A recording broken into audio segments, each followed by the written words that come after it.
सभी साथियों को मेरा जय भीम, नमो बुद्धाय, जय मूल निवासी। मैं राहुल बोधी, प्रभारी Buddhist international network, Madhya Pradesh, Chhattisgarh. साथियों, आज हम लोग जिस विषय पर बात करने वाले हैं वो विषय है, उसकी रूपरेखा मैं बताना चाहूँगा पहले कि मेरे मन में ये काफ़ी दिनों से, या यूँ कहे कि कई सालों से ये प्रश्न आता था कि वामसेप द्वारा जब ब्राह्मणी षड्यंत्र को उजागर किया जाता है, जब समझाया जाता है, तो लोगों को वो षड्यंत्र उस समय समझ में क्यों नहीं आता। और जब कई साल चले जाते हैं, 5 साल, 10 साल, 15 साल हो जाते हैं, फिर उन्हें वामसेप के लोगों की याद आती है कि वामसेप ने ये षड्यंत्र तो पहले ही कार्यक्रम लेके समझाया था, और वामसेप के कार्यकर्ताओं ने, वामसेप के नेतृत्व ने जो बात कही वो आज सही साबित हो रही है। तो ऐसा आखिर होता क्यों है?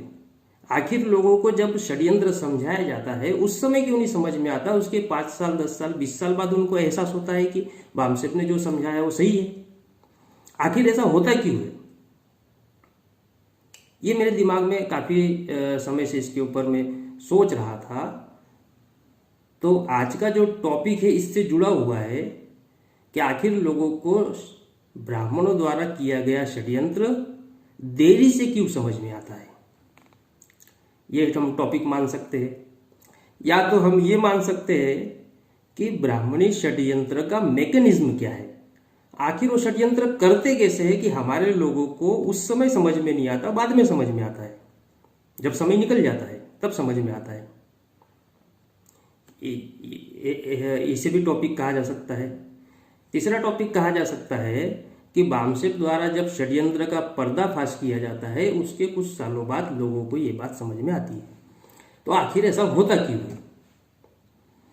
तो बेसिक रूप से हमारा आज का जो टॉपिक है वो है ब्राह्मणी षड्यंत्र का मैकेनिज्म क्या है। आखिर वो लोग षड्यंत्र करते कैसे है, इसके मैकेनिज्म को अगर हम समझ लेते हैं, या मैकेनिज्म हमको समझ में आ जाता है, तो हमें ब्राह्मणी षड्यंत्र समझ में आएगा। और आने वाले भविष्य में भी अगर ब्राह्मण किसी प्रकार का कोई षड्यंत्र करता है तो वो भी हमको समझने में ज़्यादा कठिनाई नहीं जाएगी।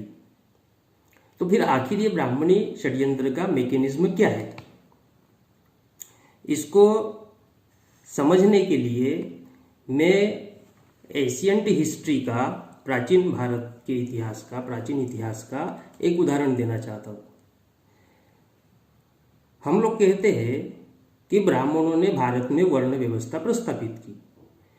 हम मूल्यवासी बहुजन समाज के लोगों में वर्ण व्यवस्था को प्रस्थापित किया।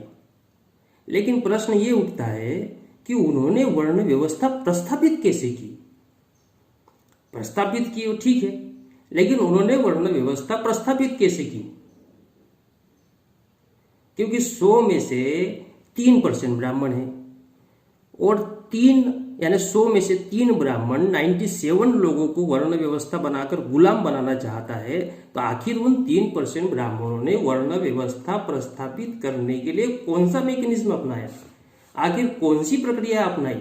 आखिर उन्होंने ऐसा क्या किया कि वर्ण व्यवस्था प्रस्थापित हुई? इस मैकेनिज्म को हम समझने का प्रयास करते हैं।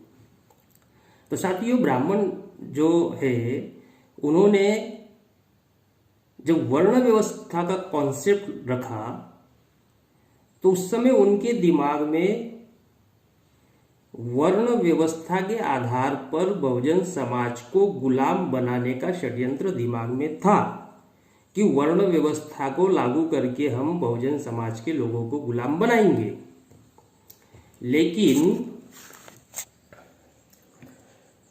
लेकिन वो ऐसा बोलकर वर्ण व्यवस्था को लागू नहीं कर सकते थे।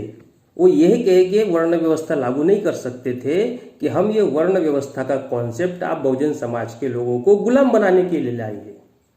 ऐसा कह के तो वर्ण व्यवस्था को लागू नहीं किया जा सकता था। ये तो किसी भी साधारण व्यक्ति को समझ में आएगा कि अगर 100 में से 3 लोग हैं जो वर्ण व्यवस्था लागू करना चाहते हैं और 3 लोग सर्वोच्च बने रहना चाहते हैं, तो अगर वो 97 लोगों को ये कहे कि हम जो व्यवस्था लेकर आए हैं, हम जो वर्ण व्यवस्था की बात कर रहे हैं, वो हम आप लोगों को गुलाम बनाने के लिए लेकर आए हैं। तो 97 जो लोग हैं वो 3 लोगों के तो छोड़ने वाले ही नहीं फिर। तो स्वाभाविक बात है कि वो ऐसा कहकर कि वर्ण व्यवस्था बनाकर हम आपको गुलाम बनाना चाहते हैं, ऐसा कहकर तो वर्ण व्यवस्था लागू नहीं कर सकते थे। तो ब्राह्मणी जो मैकेनिज्म है, उस ब्राह्मणी मैकेनिज्म में 2 बातें महत्वपूर्ण है, 2 सिद्धांत जो ब्राह्मणों ने तब से लेकर अभी तक अपना के रखा हुआ है। वो 2 सिद्धांत आज तक वो उन 2 सिद्धांतों को फॉलो कर रहे हैं। पहला सिद्धांत ये है कि ब्राह्मण जो षड्यंत्र करता है, उस षड्यंत्र के अनुकूल वातावरण का निर्माण करता है, अनुकूल वातावरण का निर्माण करता है। और अनुकूल वातावरण का निर्माण करने के बाद फिर षड्यंत्रों को प्रभावी तरीके से लागू करता है। एक पहला ब्राह्मणी मैकेनिज्म का एक पहला कैरेक्टर है या एक गुण है कहा जा सकता है। दूसरा गुण है कि बहुजन समाज के जो लीडरशिप है, जो नेतृत्व करने की जिनके अंदर योग्यता है या प्रभावशाली लोग हैं या उसके सक्षम ऐसे कार्यकर्ता है, तो उन लोगों के साथ ब्राह्मण जो है अपनी बॉन्डिंग करता है, उनके साथ में अपना उठना बैठना रिलेशन बनाता है, ताकि बहुजन समाज के जो प्रभावशाली वर्ग है वो बहुजन समाज के हित का काम न करते हुए वो ब्राह्मणों के साथ में उनका जुड़ाव बना रहे। तो प्रभावशाली वर्ग को टारगेट करता है। ये 2 महत्वपूर्ण है। और भी बहुत सारे इसमें फैक्टर हो सकते हैं, लेकिन ये 2 फैक्टर महत्वपूर्ण है कि एक तो ब्राह्मण अनुकूल वातावरण का निर्माण करता है ब्राह्मणी षड्यंत्र को प्रस्थापित करने के लिए, और दूसरा वो प्रभावशाली लोगों को अपने साथ में, बहुजन समाज के प्रभावशाली लोगों के साथ में वो अपना बॉन्डिंग बनाता है, व्यवहार बनाता है, संपर्क बनाता है। तो प्राचीन इतिहास में जो वर्ण व्यवस्था लागू हुई प्राचीन भारत में, तो उस वर्ण व्यवस्था की मैकेनिज्म क्या थी? तो ब्राह्मणों को समझ में आया कि हम बहुजन समाज को गुलाम बनाना चाहते हैं, यहाँ के मूल निवासियों को, नागवंशियों को गुलाम बनाना चाहते हैं, और उनसे अगर हम कहें कि वर्ण व्यवस्था हम इसलिए लाए ताकि आपको गुलाम बनाना चाहते, तो वो वर्ण व्यवस्था को स्वीकार नहीं करेंगे। तो वर्ण व्यवस्था को प्रस्थापित करने के लिए उन्होंने पहला चरण अपनाया। उस पहले चरण में वो लोग क्या करते हैं? उस पहले चरण में वे लोग ये कहते हैं कि एक दल बनाते हैं। उस दल में मनु और सप्त ऋषि ये लोग रहते हैं। सप्त ऋषि यानी 7 ऋषि और एक मनु। तो एक मनु और सप्त ऋषि इनका एक दल होता है, और वो दल प्रत्येक 4 साल में जो लोग हैं उन लोगों के गुण और कर्म के आधार पर उनका वर्ण का निर्धारण करता है। तो जिसमें जो मनु है वो मनु क्षत्रिय और वैश्य वर्ण का निर्धारण करता है, और सप्तऋषि जो है वो ब्राह्मण वर्ण का निर्धारण करते हैं। तो मनु द्वारा क्षत्रिय और वैश्य वर्ण को सिलेक्ट कर लिया जाता है लोगों में से, और सप्तऋषि द्वारा ब्राह्मण को सिलेक्ट कर लिया जाता है, उन्हें वर्ण दे दिया जाता है। और जो बचे हुए लोग होते हैं जिनको ना ही ब्राह्मण में शामिल किया, ना वैश्य में, ना क्षत्रिय में, उनको शूद्र घोषित कर दिया जाता है। और ये जो वर्ण व्यवस्था है ये 4 साल के लिए होती है। ये ब्राह्मणों का पहला चरण था।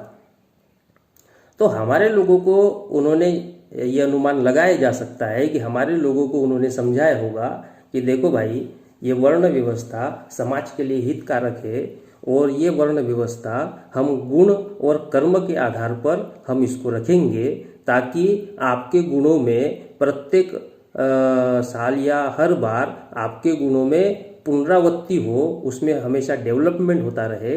इसलिए अगर जो पढ़ाई लिखाई में और धार्मिक अनुष्ठान में अच्छा है तो उसको हम ब्राह्मण बनाएंगे। ये ब्राह्मण जो है कोई भी व्यक्ति बन सकता है, जिसके अंदर सैनिक का गुण है उसे हम क्षत्रिय बनाएंगे, जो मैनेजमेंट में और हिसाब किताब में अच्छा उसको वैश्य बनाएंगे, और जो कारीगर रहेंगे उनको हम शूद्र बनाएंगे। ब्राह्मणों ने जरूर हमारे लोगों को यह समझाया होगा। जब ऐसा समझाया तो हमारे लोगों को लगा ये बात तो अच्छी है, क्योंकि गुणों के आधार पर अगर एक वर्ग बनता है या गुणों के आधार पर हमारा सिलेक्शन होता है तो उस वही काम, एक ही काम करते करते करते हमारे गुणों में तो और इजाफा होगा, हमारे गुणों में तो और विकास होगा, इसलिए ये तो अच्छी बात है। तो ब्राह्मणों ने क्या किया, उन्होंने वर्ण व्यवस्था जो माना कि 4 साल के लिए उन्होंने किया था, पहला जो स्टेप था उनका वाला, पहला जो चरण था वो 4 साल के लिए था कि 4 साल तक वो वर्ण जो दिया गया वो 4 साल तक रहेगा और 4 साल बाद में फिर वर्णों का पुनर्निर्धारण होगा। तो ये जो वर्णों का पुनर्निर्धारण होगा इसमें यह हो सकता है कि जिसको पहले ब्राह्मण बनाया गया हो शूद्र बन सकता है, जिसको पहले शूद्र बनाया गया हो क्षत्रिय बन सकता है, जो क्षत्रिय था वो वैश्य बन सकता है, जो वैश्य था वो ब्राह्मण बन सकता है। ये होता था। तो पहले चरण में उन्होंने ये सुविधा रखी कि अगर आपने अपने गुणों का विस्तार किया या अपने गुणों में बदलाव किया तो आपका वर्ण भी बदल देंगे और हर 4 साल में आपको वर्ण दिया जाएगा। तो ये जो वर्ण देने का जो पहला जो चरण था, ये चरण बहुत ही उन्होंने फ्लेक्सिबल रखा। फ्लेक्सिबिलिटी इसलिए रखी ताकि जो आम जनता है, जो आम लोग है, इनका समर्थन हासिल हो। समर्थन हासिल होने से वर्ण व्यवस्था के समर्थन में अनुकूल वातावरण का निर्माण होगा। लोग कहेंगे वर्ण व्यवस्था तो अच्छी है क्योंकि गुणों के आधार पर और कर्म के आधार पर ब्राह्मण और क्षत्रिय और वैश्य में शूद्र में उनको शामिल किया जाता है और फिर जिस वर्ण में रहता है वो अपने गुणों का विकास निरंतर करते रहता है। तो लोगों को तो ये अच्छा लगा होगा, तो लोगों ने इसको मान्यता दी।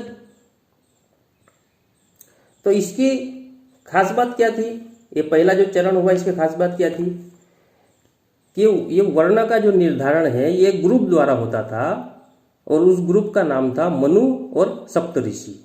दूसरा, ये जो वर्ण का निर्धारण होता था वो वर्ण का निर्धारण एक निश्चित अवधि यानी 4 साल के लिए होता था और इस 4 साल को युग कहते थे और फिर अगले 4 साल बाद फिर वर्ण का निर्धारण होता था।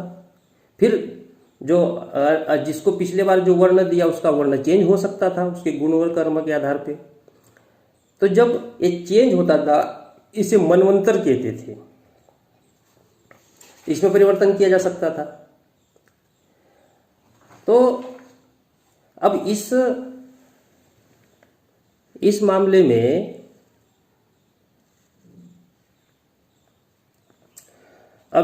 में ये जो पहला चरण था, इस पहले चरण से अगर जो मैंने प्रक्रिया बताई जो उन्होंने रखी थी ब्राह्मणों ने 4 साल वाली, तो इस पहले चरण से ब्राह्मणों को कोई विशेष लाभ नहीं था। ब्राह्मणों को इस वर्ण व्यवस्था से कोई विशेष लाभ मिलना नहीं था क्योंकि कोई भी व्यक्ति किसी भी वर्ण में जा सकता था। वो 4 साल के लिए था, 4 साल बाद फिर वो वर्ण बदल सकता था, वो किसी अन्य वर्ण में हो सकता था। हो सकता है एक अपनी जिंदगी में एक ही व्यक्ति 4-4 साल के अंतराल पर चारों वर्ण में रहा हो।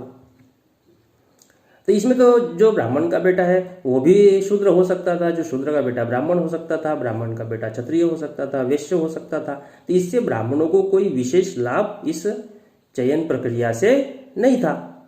लेकिन फिर भी उन्होंने फर्स्ट स्टेप इतनी फ्लेक्सिबल रखी क्योंकि वो वर्ण व्यवस्था के समर्थन में हमारे लोगों की मानसिकता बनाना चाहते थे। एक्चुअल में ये षड्यंत्र था, लेकिन हमारे लोगों को ये दिखाना चाहते थे, बहुजन समाज के मूल निवासी लोगों को दिखाना चाहते थे कि बहुत अच्छी व्यवस्था है,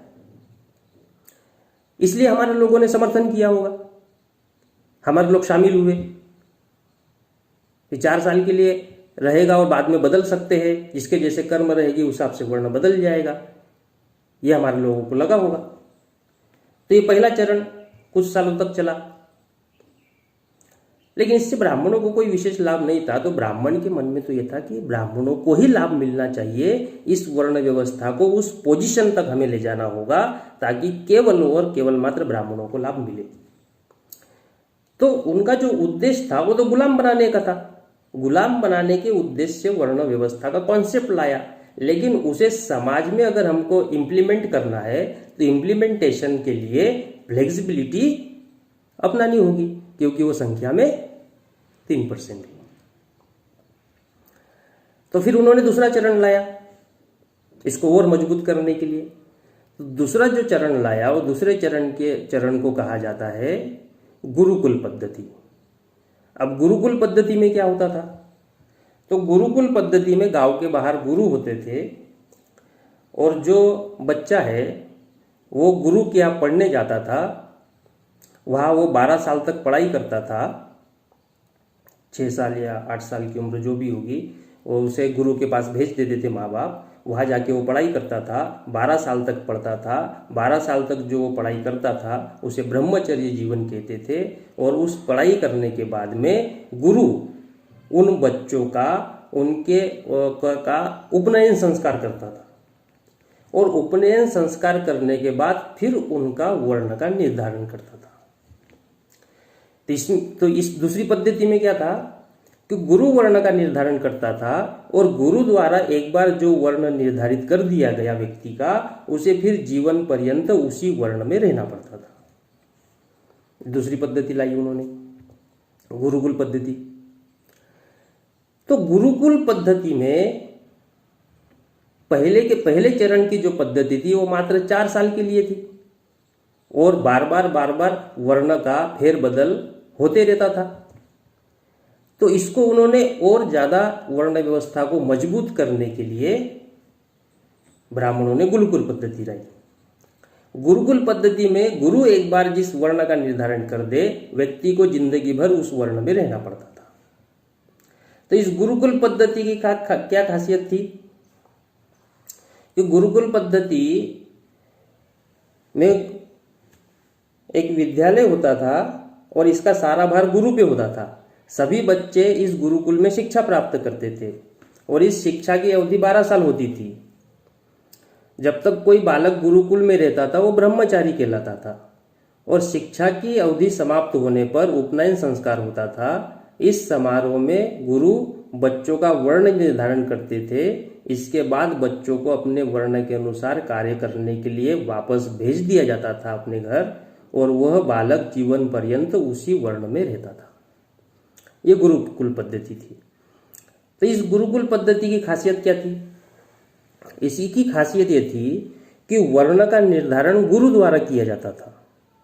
दूसरा, वर्ण का निर्धारण करने के पहले प्रशिक्षण दिया जाता था। तीसरा, वर्ण का निर्धारण उसके गुण और कर्म के आधार पर किया जाता था। और चौथा, कि एक बार गुरु ने जो वर्ण दे दिया वो जीवन पर्यंत चलता था। ये इस गुरुकुल पद्धति की खासियत थी। तो अगर ब्राह्मणों की दृष्टि से देखें तो जो पहला चरण जो वर्ण व्यवस्था का था, उससे ज्यादा मजबूत चरण गुरुकुल पद्धति थी, क्योंकि इसमें व्यक्ति को एक बार वर्ण दे दिया गया तो जीवन भर वो उसी वर्ण में रहता था। तो 4 साल में बार बार वर्ण बदलने का झंझट नहीं था।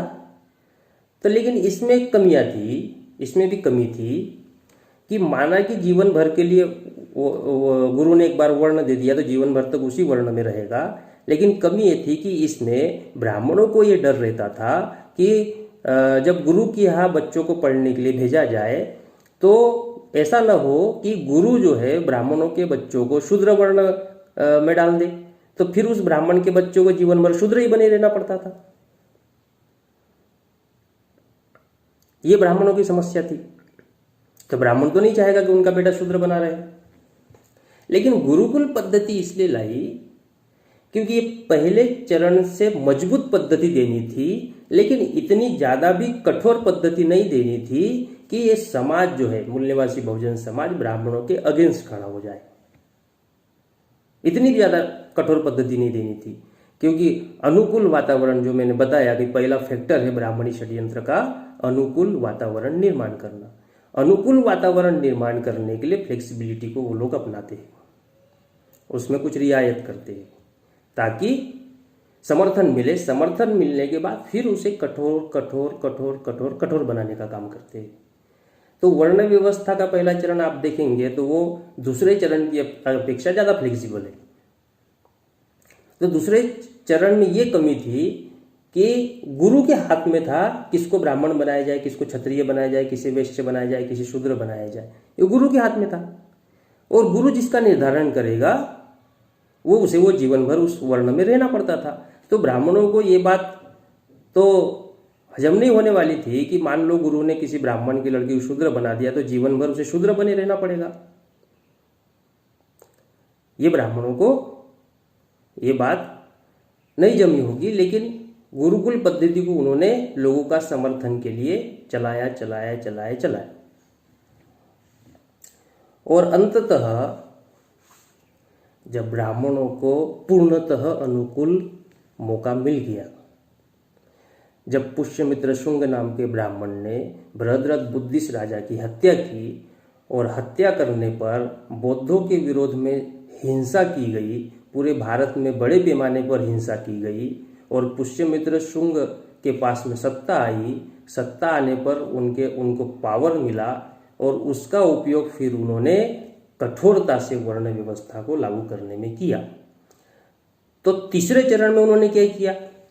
तीसरे चरण में जो मनुस्मृति लिखी, उस मनुस्मृति के अनुसार उसमें जो नियम कायदे कानून बनाए, तो तीसरे चरण में ब्राह्मणों ने गुरुकुल पद्धति को उल्टा कर दिया। उल्टा कैसे किया? गुरुकुल पद्धति में बच्चों को गुरु के पास भेजना पड़ता था, गुरु उन्हें प्रशिक्षण देता था, प्रशिक्षण देने के बाद उपनयन संस्कार करता था, फिर उन्हें वर्ण दिया जाता था। मनु ने क्या किया? पुष्यमित्र शुंग के समय में जो मनुस्मृति लिखी गई, तो उस मनुस्मृति लिखी गई उसमें उन्होंने इस नियम को बदल दिया और उन्होंने कहा कि उपनयन संस्कार गुरुकुल में नहीं होगा, उपनयन संस्कार घर में होगा और पिता द्वारा वर्ण दिया जाएगा। उपनयन संस्कार अपने घरों में होगा और पिता द्वारा वर्ण दिया जाएगा। तो गुरुकुल पद्धति में जो गुण और कर्म के आधार पर वर्ण निर्धारित किया जाता था, उसको मनुस्मृति ने बदल दिया और बदलकर ये उपनयन संस्कार का अधिकार पिता को दे दिया। अब स्वाभाविक बात है कि पिता ब्राह्मण है तो अपने बच्चे का उपनयन करेगा तो उसे शूद्र, क्षत्रिय या वैश्य तो नहीं बनाएगा, ब्राह्मण ही बनाएगा। तो इससे ये पक्का हो गया कि अब ब्राह्मण के घर में ही ब्राह्मण पैदा होगा। तो जब इस पद्धति को बदल दिया और पिता द्वारा उपनयन संस्कार दिया जाने लगा, तो इससे ब्राह्मणों को लाभ ही लाभ हुआ, क्योंकि ब्राह्मण के घर में उसके पिता द्वारा जब वर्ण दिया जा रहा है, बाहरी किसी व्यक्ति द्वारा वर्ण नहीं दिया जा रहा है। पहले चरण में सप्तऋषि और मनु द्वारा वर्ण दिया जाता था, दूसरे चरण में गुरु द्वारा दिया जाता था, यानी वो पिता के बाहर यानी परिवार के बाहर के लोग वर्ण का निर्धारण करते थे। लेकिन मनुस्मृति ने यह उपनयन संस्कार का अधिकार ब्राह्मण को दिया, पिता को दिया। अब पिता ब्राह्मण है तो वो अपने बच्चे को ब्राह्मण ही बनाएगा, दूसरे वर्ण का बना नहीं सकता। तो जो जिस वर्ण में है, पिता जिस वर्ण का है उसी वर्ण का अपने बच्चे को बना सकता है, उसी का उपनयन संस्कार कर सकता है। तो ऐसा करने से क्या हुआ? ऐसा करने से वो ब्राह्मण, चाहे वो गधा हो, चाहे वो पढ़ाई लिखाई में अच्छा नहीं हो, चाहे वो होशियार नहीं हो, उसको कुछ समझता नहीं हो, फिर भी ब्राह्मण के घर में पैदा होने के कारण वो ब्राह्मण बना, वो सर्वश्रेष्ठ बना रहा। तो ये जो तीसरी स्टेज आई, इस तीसरी स्टेज से ब्राह्मणों को लाभ ही लाभ हुआ। लेकिन आप सोचिए कि जब फर्स्ट स्टेज उन्होंने शुरू की थी, उस समय के यानी कि बुद्धा के पहले जो पहला चरण हुआ, वो बुद्धा के सैकड़ों साल पहले उन्होंने शुरुआत कर दी थी। और सैकड़ों साल पहले वो पहले चरण की शुरुआत की, लेकिन उस समय भी उन्होंने ये सोचा था कि ये जो वर्ण व्यवस्था है ये गुण और कर्म के आधार पे नहीं, इसे हम जन्म के आधार पर ही बनाएंगे। लेकिन पहले चरण की जब शुरुआत की तब वो ऐसा नहीं बोल सकते थे, इसलिए उन्होंने कहा कि हम गुण और कर्म के आधार पर वर्ण का निर्धारण करेंगे ताकि लोगों का वर्ण व्यवस्था को समर्थन मिल सके। जब वर्ण व्यवस्था को समर्थन मिला तो उसे और कठोर करते गए। तो बुद्ध के सैकड़ों साल पहले उन्होंने वर्ण व्यवस्था का पहला चरण शुरू किया और अंतिम जो कठोरता से लागू किया वो पुष्यमित्र शुंग के समय में लागू किया। इतना समय ब्राह्मणों को लगा वर्ण व्यवस्था को प्रस्थापित करने के लिए। तो ये जो अलग अलग चरण है इससे हम समझ सकते हैं कि आखिर ब्राह्मणी षड्यंत्र का मैकेनिज्म क्या है। तो वो सबसे पहले फ्लेक्सिबिलिटी अपनाता है। फ्लेक्सिबिलिटी अपना के हमारे लोगों का जो व्यू है, हमारे लोगों की मानसिकता है, वो ब्राह्मणी षड्यंत्र के समर्थन में करता है। जब समर्थन में हो जाते हैं तो उसके बाद में फिर उसे कठोरता कठोरता कठोरता से लागू करता है और हमारे मूल निवासी बहुजन समाज के लोगों को अधिकार विहीन कर देता है। ये ब्राह्मणी मैकेनिज्म है। तो ये प्राचीन इतिहास का मैंने उदाहरण दिया। मैं वर्तमान का भी उदाहरण देना चाहता हूँ। वर्तमान यानी आधुनिक भारत का भी उदाहरण देना चाहता हूँ। आधुनिक भारत में आपने देखा होगा कि 1990-1991 में कांग्रेस ने एलपीजी निजीकरण, भूमंडलीकरण, उदारीकरण की नीति को लागू किया। तो ब्राह्मणों ने जो LPG, liberalisation, privatisation and globalisation, ये जो पॉलिसी लाई, तो ब्राह्मणों के दिमाग में ये पहले ही था कि हम लोगों को, मूल निवासी बहुजन समाज के लोगों को प्रशासन से बेदखल करना है, इसके लिए हमें एलपीजी लाना है। ये ब्राह्मणों का तो डिसाइडेड था। लेकिन क्या वो ऐसा कहकर एलपीजी की पॉलिसी को लागू कर सकते थे कि हम आप लोगों को, एससी एसटी ओबीसी माइनॉरिटी के लोगों को प्रशासन से बेदखल करना चाहते हैं, इसीलिए हम लोग एलपीजी ला रहे हैं? जैसे वो वर्ण व्यवस्था नहीं कर सकते थे लागू कि आपको गुलाम बनाने के लिए वर्ण व्यवस्था ला रहे हैं, वैसे एलपीजी भी वो ऐसा कहकर नहीं ला सकते थे कि आपको प्रशासन से बेदखल करने के लिए हम एलपीजी ला रहे हैं, निजीकरण, भूमंडलीकरण की नीति ला रहे हैं। तो ऐसा वो नहीं कर सकते थे। लेकिन दिमाग में तो ये था कि मूल निवासी बहुजन समाज के लोगों को प्रशासन से बेदखल करना है। तो बेदखल करने के लिए फिर क्या किया जाए?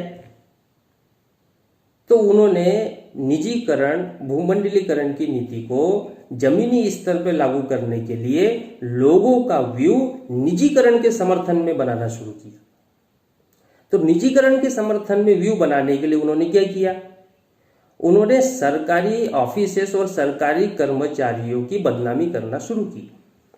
अगर आप उस समय का मीडिया अगर देखेंगे तो मीडिया में ये बातें बताई जाती थी, इसका प्रचार किया गया कि सरकारी कर्मचारी कामचोर होते हैं, सरकारी कर्मचारी भ्रष्टाचारी होते हैं, सरकारी कर्मचारी 12-12 बजे ऑफिस में आते हैं, 4 बजे वापस घर चले जाते हैं, सरकारी कर्मचारी चाय पीने के लिए जाते हैं, 1-1 घंटे तक आते ही नहीं है, सरकारी कर्मचारी कोई काम नहीं करते हैं, ये सरकार के ऊपर बोझ बने बैठे हुए हैं, इतनी मोटी मोटी सैलरी लेते हैं लेकिन काम नहीं करते हैं।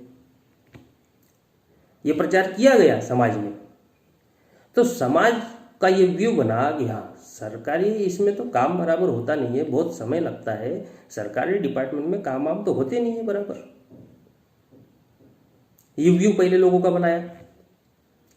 फिर सेकंड क्या किया उन्होंने कहा प्राइवेट सेक्टर बहुत बढ़िया होते हैं, मल्टीनेशनल कंपनियां आएगी, फिर उन कंपनियों के बीच में कंपटीशन होगा, कंपटीशन होने से रेट कम होंगे, रेट कम होने से कस्टमर को फ़ायदा होगा, इसीलिए निजीकरण होना चाहिए, कंपनियों में कंपटीशन होना चाहिए। ये प्राइवेटाइजेशन के समर्थन में उन्होंने तर्क दिया। फिर उन्होंने कहा कि सरकारी क्षेत्र में अगर काम करते हैं तो 10-10 साल, 15-15 साल बाद प्रमोशन होता है, प्राइवेट सेक्टर में ऐसा कुछ नहीं है, आपकी योग्यता के आधार पे होता है। अगर प्राइवेट सेक्टर में आप नौकरी पे लग गए और आपने 1 साल में परफॉर्मेंस दिखा दिया, अगले साल आपका प्रमोशन हो जाएगा। अगर आज 10,000 पेमेंट है, सीधे 50,000 हो जाएगी। तो रिजल्ट लाके दिखाएंगे तो प्राइवेट सेक्टर में आप दिन दूनी रात चौगुनी प्रगति कर सकते हैं। ये प्रचार किया गया। तो ये जब प्रचार किया गया तो उस समय 91 में बामसेप ने एलपीजी के विरोध में जब ये कार्यक्रम अभियान चालू किया कि ये हमारे लोगों को प्रशासन से बेदखल करने का षड्यंत्र है, तो हमारे लोग हमसे कहने लगे कि प्राइवेट सेक्टर में काम करना तो अच्छा है, प्राइवेट सेक्टर आना चाहिए, क्योंकि इससे रेट कम हो जाएंगे, इससे योग्यता के आधार पर नौकरियां लगेगी, इससे जो जितना परफॉर्मेंस दिखाएगा उसकी उतनी पेमेंट मिलेगी, उसका फटाफट प्रमोशन हो जाएगा। और आप लोग निजीकरण का विरोध करते हैं। जब उनको कहा गया कि ये तो आरक्षण खत्म करने के लिए लाई गई पॉलिसी है, तो नहीं, आरक्षण खत्म नहीं हो सकता है, प्राइवेट होना चाहिए लेकिन आरक्षण खत्म नहीं हो सकता है। हमारे लोग हमको ही बोलते थे उल्टा, वामसिप के कार्यकर्ताओं को। वामसिप ने प्राइवेटाइजेशन के विरोध में जन जागरण अभियान चला रखा था, तो उस समय समझ में नहीं आई। जब ये समझ में नहीं आई उस समय, तो ये माहौल ब्राह्मणों ने एलपीजी के समर्थन में अनुकूल वातावरण निर्माण करने के लिए ये सारी बातें उन्होंने की, सरकारी कर्मचारियों को बदनाम किया, ताकि प्राइवेट सेक्टर के समर्थन में वातावरण निर्माण हो सके, और प्राइवेट सेक्टर की खासियतें और बड़ा चढ़ाकर उनकी बातें बताना शुरू कर दिया। फिर भी उतना समर्थन नहीं, एकदम से नहीं लागू किया जा सकता था, समर्थन में माहौल जरूर बनाया था। तो फिर ब्राह्मणों ने क्या किया? ब्राह्मणों ने निजीकरण को लागू करने के लिए, ब्राह्मणों का उद्देश्य आरक्षण खत्म करना था, लेकिन जमीनी स्तर पर लागू करने की प्रक्रिया के तहत बहुजनों का समर्थन हासिल करना भी जरूरी था। इसलिए उन्होंने क्या किया? उन्होंने पहला कदम उठाया और उन्होंने कहा कि जो सरकारी कंपनियां घाटे में चल रही है, हम केवल उसका निजीकरण करेंगे, दूसरी कंपनियों का नहीं करेंगे। उस समय कांग्रेस की गवर्नमेंट थी। तो जो सरकारी कंपनियां घाटे में चल रही है उसका निजीकरण करेंगे, क्योंकि वो कंपनियां ऑलरेडी घाटे में चल रही है, सरकार को उसका बोझ उठाना पड़ता है और वो घाटा सहन करना पड़ता है। तो वो घाटे में चल रही कंपनी को अगर हम बेच देते हैं, उसके शेयर बेच देते हैं या वो कंपनी बेच देते हैं, तो बेचने से सरकार को पैसा आएगा और सरकार से हम लोगों के कल्याण के ऊपर उस पैसे को खर्च कर सकते हैं। तो लोगों को लगा ये तो अच्छी बात है, घाटे में जाने वाली कंपनी को बेच रहे हैं तो अच्छी बात है, तो सरकार के ऊपर बोझ बनी बैठी हुई है घाटे में जाने वाली कंपनी। पहला स्टेप, घाटे में जाने वाली कंपनी का निजीकरण करेंगे, उद्देश्य आरक्षण खत्म करना, ब्राह्मणों का उद्देश्य आरक्षण खत्म करना, लेकिन जमीनी स्तर पे क्या कहा? घाटे में जाने वाली कंपनी का निजीकरण करेंगे। तो हमारे लोगों ने भी कहा ये तो अच्छी बात है, समर्थन दे दिया। फिर सेकंड स्टेप उन्होंने उठाई, जो कंपनियां फायदे में जा रही थी या नो लॉस नो प्रॉफिट में भी थी, उनको घाटे में शो किया, जानबूझकर घाटे में शो किया, और घाटे में शो कर फिर प्राइवेट कर दिया। तो कुछ लोगों में ये बात चली कि ये तो कंपनी फायदे में जा रही थी, तो गवर्नमेंट ने कहा कि इतने साल से फायदे में भलाई जा रही थी, लेकिन इस साल तो घाटे में गई ना, तो ये बोझ हम थोड़ी उठा सकते हैं, तो बेच दो इससे अच्छा। तो हमने बेच दिया। तो ये जो निजीकरण की प्रक्रिया है, इसको समर्थन मिले, इसके लिए ये सारे रास्ते अपनाए गए। तो घाटे में जाने वाली कंपनी का निजीकरण करेंगे ये कहा, फिर फायदे में जाने वाली कंपनी को घाटे में दिखाया, फिर निजीकरण किया। और जब बीजेपी की गवर्नमेंट आ गई, तो बीजेपी की गवर्नमेंट ने क्या किया? उसने फायदे में जाने वाली कंपनी का भी निजीकरण किया। तो तब लोगों का दिमाग ठनका, अरे ये तो कह रहे थे ये घाटे में जाने वाली कंपनी का निजीकरण करेंगे, वो सरकार के ऊपर बोझ है। अब जो कंपनियां फायदा दे रही है उसका निजीकरण क्यों कर रहे हैं? वो तो गवर्नमेंट को पैसा कमा के दे रही है, फिर वो फायदे में जाने वाली कंपनी का भी निजीकरण क्यों कर रहे? तब फिर लोगों का दिमाग ठनका और तब लोगों को फिर बामसेप की याद आई कि बामसेप के लोगों ने 91 में ही ये बताया था कि एलपीजी यह आरक्षण को खत्म करने का षड्यंत्र है, हमारे लोगों को प्रशासन से बेदखल करने का षड्यंत्र है। तो जब फायदे में जाने वाली कंपनियां थी, उन फायदे में जाने वाली कंपनी का निजीकरण करना शुरू कर दिया। तब हमारे लोगों का दिमाग ठनका और उनको समझ में आया। और उसमें भी बहुत सारे लोगों को नहीं समझ में आया था, लेकिन जो इस क्षेत्र में थे तो उनको ये बात समझ में आई, और समझ में आई तो समझ में आने पर बीजेपी ने क्या किया, बीजेपी ने एक और मुद्दा खड़ा किया। वो चुनाव से रिलेटेड मुद्दा था। चुनाव में शेड्यूल कास्ट के लोगों के, शेड्यूल ट्राइब के लोगों के वोट चाहिए थे। उन्होंने एक और मुद्दा उछाल दिया, और मुद्दा ये था कि निजी क्षेत्र में आरक्षण मिलना चाहिए। जब ये मुद्दा उछला तो भारत के कई सारे लोग, कई सारे छोटे छोटे schedule caste, schedule tribe, OBC के संगठन, उन्होंने डिमांड करना शुरू कर दिया, निजी क्षेत्र में आरक्षण होना चाहिए, निजी क्षेत्र में आरक्षण होना चाहिए। तो उस समय बामसेप ने एक विषय निकाला था, वो विषय था कि निजी क्षेत्र में आरक्षण की मांग करना निजीकरण का ही समर्थन करने के बराबर है। तो भारत के बहुत सारे लोगों ने बामसेप का विरोध किया था। मेरे ख्याल से बामसेप एक तरफ था और बाकी अधिकांश जो लोग थे वो एक तरफ थे, और बामसेप के ऊपर आरोप करने लगे कि बामसेप के लोग schedule caste, schedule tribe, OBC के आरक्षण का विरोध करते हैं। अगर निजी क्षेत्र में आरक्षण की हम मांग कर रहे हैं तो उसका विरोध नहीं करना चाहिए। निजी क्षेत्र में आरक्षण मिलने से समाज को फायदा होगा, और ये बामसेप के लोग विरोध करते हैं। और बामसेप के लोगों ने ये विषय बनाया कि निजी क्षेत्र में आरक्षण की मांग करना निजीकरण का समर्थन करने के बराबर है। तो तब बामसेप के लोगों ने, उस समय बड़ी क्रिटिकल सिचुएशन निर्माण हो गई थी, बामसेप को 6-6 घंटे के कैडर लगाने पड़े। उसमें आरक्षण का इतिहास और समय समय पर उस आरक्षण के विरोध में ब्राह्मणों द्वारा किया गया षड्यंत्र, ये सारा 6-6 और 8-8 घंटे का कैडर लगा के लोगों को समझाना पड़ा। और फिर अंततः हमने, बामसेप के लोगों ने, या मेश्राम साहब ने ये भी कहा था कि अगर निजी क्षेत्र में आपको आरक्षण मिल जाता है तो हमें क्या परेशानी है, हमारे लोगों को आरक्षण मिल रहा है। लेकिन प्रश्न तो ये है कि अगर उन लोगों को, ब्राह्मणों को निजी क्षेत्र में ही अगर आरक्षण देना होता तो गवर्नमेंट सेक्टर का आरक्षण खत्म क्यों करते, उसका निजीकरण क्यों करते? तो हम तो पहले से बता रहे कि वो अगर निजीकरण कर रहे तो आरक्षण खत्म करने के लिए कर रहे हैं। तो जो लोग आरक्षण खत्म करने के लिए निजी क्षेत्र का, अपना सरकारी क्षेत्र का निजीकरण कर रहे हैं, वो निजी क्षेत्र में आपको आरक्षण कैसे देंगे? ये घटनाक्रम चल ही रहा था।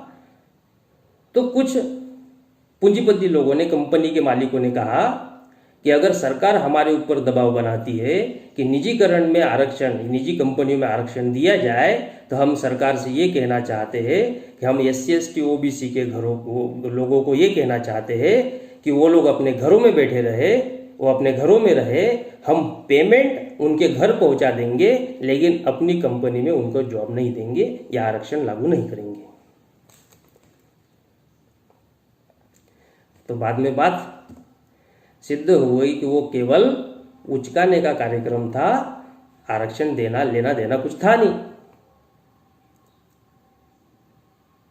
तो इन दो उदाहरणों से मैं ये बताना चाहता हूं कि ब्राह्मणी षड्यंत्र का जो मैकेनिज्म होता है, वो मैकेनिज्म ऐसा है कि ब्राह्मण तो षड्यंत्र करता है, वो पॉलिसी षड्यंत्र के लिए बनाता है। वर्ण व्यवस्था की पॉलिसी बनाई, वो हमारे खिलाफ में षड्यंत्र था। निजीकरण, LPG की पॉलिसी बनाई, हमारे खिलाफ में षड्यंत्र था। लेकिन जब जमीनी स्तर पर वो लागू करता है तो लागू करने के लिए वो हमारे लोगों का समर्थन हासिल करता है, और समर्थन हासिल करने के लिए हमको झूठी बातें बताता है। वर्ण व्यवस्था के समय समर्थन हासिल करना था हमारे लोगों का, तो उन्होंने कहा गुण व कर्म के आधार पर वर्ण व्यवस्था लागू करेंगे, 4 साल के लिए केवल वर्ण व्यवस्था लागू करेंगे। बाद में उसको जीवन पर्यंत कर दिया, और बाद में जैसे उनके पास अनुकूल परिस्थितियां निर्माण हो गई तो उन्होंने जन्म आधारित वर्ण व्यवस्था कर दी। गुण व कर्म हवा में उड़ गए। तो ऐसा नहीं था कि जब 4 साल के लिए वर्ण जो पहला चरण जो उन्होंने अपनाया था, तब के ब्राह्मण ये नहीं जानते थे कि आगे चलकर जन्म आधारित करेंगे, ऐसा नहीं था। पहला चरण जब अपनाया था तब के ब्राह्मण भी जानते थे कि हमें जन्म के पर आधारित वर्ण व्यवस्था स्थापित करनी है, और जब जन्म पे आधारित वर्ण व्यवस्था प्रस्थापित करने का काम किया, वो ब्राह्मण भी जानते थे। और पहला चरण जब शुरू किया गया, वो ब्राह्मण भी जानते थे कि जन्म आधारित वर्ण व्यवस्था लागू करना है, लेकिन शुरुआत जन्म आधारित वर्ण व्यवस्था से नहीं की जा सकती, इसलिए उन्होंने गुण कर्म का नाम लिया। और गुण कर्म का नाम लेके हमारे लोगों को मिस गाइड या बरगला के या झूठी बातें कहकर या फ्लेक्सिबिलिटी अपना के हमारे लोगों का समर्थन हासिल किया। और अनुकूल परिस्थितियां, जब ब्राह्मणों के अनुकूल परिस्थितियां निर्माण हो गई तो उसी वर्ण व्यवस्था को जो गुण और कर्म के आधार पर पहले चरण में थी उसको तीसरे चरण में उन्होंने जन्म के आधार पर कर दिया, जिससे ब्राह्मणों को लाभ ही लाभ।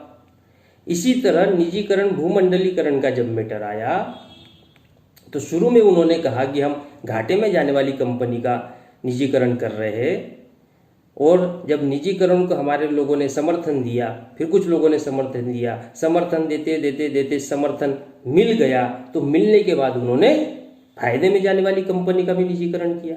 फिर एलपीजी के आगे का स्टेज एसीजेड लाया, उसके आगे का स्टेज हायर एजुकेशन का प्राइवेटाइजेशन कर दिया।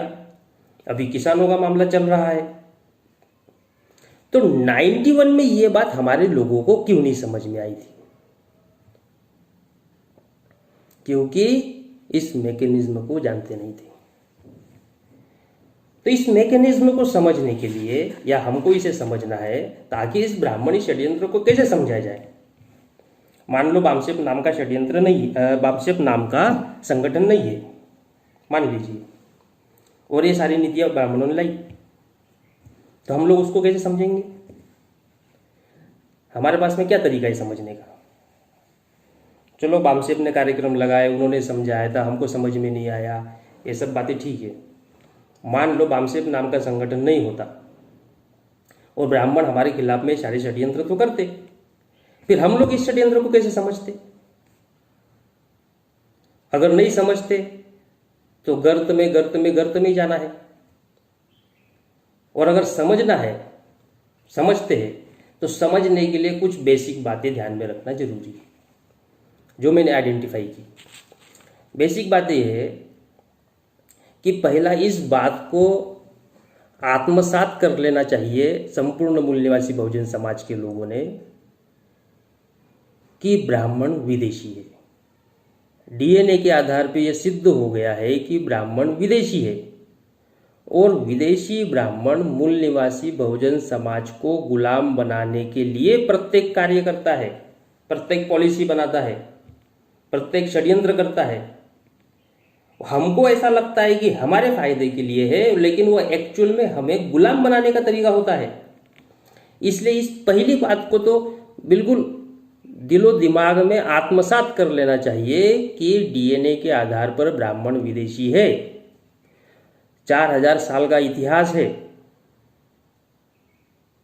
तो इस डीएनए के आधार पर ब्राह्मण विदेशी, ये पहली बात हमने समझ लेना चाहिए। दूसरा, कि जब ब्राह्मण विदेशी है तो वो बहुजन समाज के लोगों को, मूल निवासी बहुजन समाज के लोगों को गुलाम बनाने के लिए छल कपट सारी चीज़ों को अपनाएगा, धोखाधड़ी को अपनाएगा, धोखेबाजी करेगा। ये 4000 साल का हमारे सामने इतिहास है, सारा धोखेबाजी का इतिहास है। इसको हमने समझ लेना चाहिए। तीसरा, हम लोगों ने अपने मूल निवासी महापुरुषों ने जो जानकारी दी, जो इतिहास की पुनर्रचना की, उसकी जानकारी हमारे पास में होनी चाहिए। कुछ बेसिक इतिहास की जानकारी हमारे पास में होनी चाहिए ताकि उनके षड्यंत्रों को समझा जा सके। इतिहास में पीएचडी नहीं करना है, लेकिन बेसिक नॉलेज तो हमारे पास में होना चाहिए हमारे समाज के इतिहास का, जो हमारे महापुरुषों ने लिख के रखा है। बाबा साहब अम्बेडकर ने, सबसे अधिक लिटरेचर तो बाबा साहब अम्बेडकर ने लिख के रखा है, उसका अध्ययन होना चाहिए, इतिहास का अध्ययन होना चाहिए। जब ये 2-3 बातें हम आत्मसात करेंगे तो हमें ब्राह्मणी षड्यंत्र समझने में समय नहीं लगेगा। इन चीजों को समझना होगा। और इसके बाद भी अगर ये सब भी अगर हम नहीं करना चाहते हैं तो ये मेरी व्यक्तिगत राय है, किसी को मानना है तो मान सकते हैं, नहीं मानना है तो नहीं मान सकते हैं। इन सब के बाद भी अगर हमें ब्राह्मणी षड्यंत्र को षड्यंत्र समझ में नहीं आ रहा है तो वामसेप ऐसा संगठन है जो पिछले 40-45 साल से कार्य कर रहा है और प्रत्येक पॉलिसी जो ब्राह्मणों ने बनाई वो मूल्यवासी बहुजन समाज के खिलाफ में कैसे षड्यंत्रकारी है, वो कैसा षड्यंत्र किया जा रहा है, उससे हम लोगों को कैसा नुकसान होगा मूल्यवासी बहुजन समाज के लोगों को, भामसेप जो कहता है उस बात को स्वीकार कर लेना चाहिए। अब 40-45 साल हो गए और कितना टेस्ट लेंगे भामसेप का। 40-45 साल से देख रहे हैं कि उन्होंने जो जो षड्यंत्र बताए वो सब साबित हो रहे हैं। 10 साल बाद, 20 साल बाद, 25 साल बाद अब लोगों को दिखाई दे रहा है। तो भामसेप का जो सोचने का, समझने का, वो पूर्वानुमान का और जो दूरदृष्टि भामसेप के कार्यकर्ता या भामसेप के नेतृत्व के पास में है, उन्हें ये सारा ब्राह्मणी षड्यंत्र समझ में आता है, जानकारी होती है। हम आम लोगों के पास वो जानकारी नहीं होती है, हम चलो उस बात को उस लेवल पे नहीं समझ सकते। लेकिन अगर भामसेप के नेतृत्व द्वारा या भामसेप के कार्यकर्ताओं द्वारा अगर वो षड्यंत्र समझाया जा रहा है और तर्क देकर समझाया जा रहा है तो उसको स्वीकार कर लेना चाहिए। तर्क के साथ स्वीकार करना चाहिए, बुद्धि के साथ स्वीकार करना चाहिए, विज्ञान संगत आधार पर स्वीकार करना चाहिए, जो तथागत बुद्ध ने कहा। तो भामसेप जो है वो तर्क के आधार पर, बौद्धिक आधार पर, प्रायोगिक आधार पर हर तरीके से समझाता है। तो समझाने पर उस षड्यंत्र, वो जो षड्यंत्र किया जा रहा है वो षड्यंत्र वाकई में षड्यंत्र है और उसमें हमने शामिल नहीं होना चाहिए, बल्कि उस षड्यंत्रों को रोकने के लिए हम लोगों ने काम करना चाहिए, इस बात को स्वीकार कर लेना चाहिए। अगर सेल्फ स्टडी या इतिहास की जानकारी या पूर्वानुमान और दूरदृष्टि अभी हमारे पास में नहीं है तो हमारे सीनियर कार्यकर्ता जो ब्राह्मणी व्यवस्था से लड़ रहे हैं, बहुजन समाज के गुलामी से आजादी की लड़ाई लड़ रहे हैं, उस बात को स्वीकार करना चाहिए। नहीं तो होता क्या है, 91 में भामसेप ने निजीकरण, भूमंडलीकरण, उदारीकरण के ऊपर समझाया। उस समय हमारे कान में जू भी नहीं रहेंगी। फिर 10 साल निकल गए, 20 साल निकल गए और जब आपके डिपार्टमेंट के ऊपर टाइम आया तब निजीकरण का विरोध कर रहे हैं। जब 91 में समझाया था तब भामसेप की सुनने को तैयार नहीं थे। अभी मध्य प्रदेश में एमपीईबी के इंजीनियर्स जो है वो 20-22 संगठन और मिलकर वो एमपीईबी का जो निजीकरण किया जा रहा है उसका विरोध करेंगे बोल रहे। तो ये अभी का थोड़ी है, ये तो 91 से शुरू हुआ। उसी समय विरोध करना चाहिए था, वहां से शुरुआत होनी चाहिए थी। और जो वाकई में लड़ाई लड़ रहा है उसको अपना बुद्धि, हुनर, समय, श्रम, पैसा देना चाहिए था, तब जाके ये मामला हल होता। इसलिए साथियों, ये जो आज का विषय था कि आखिर ब्राह्मणी षड्यंत्र का मैकेनिज्म क्या है। तो मैकेनिज्म सिंपल है, जो उन्होंने प्राचीन भारत से लेकर आज तक अपनाया हुआ है, वो है हमारे लोगों का ब्राह्मणी षड्यंत्र के समर्थन में मानसिकता बनाना।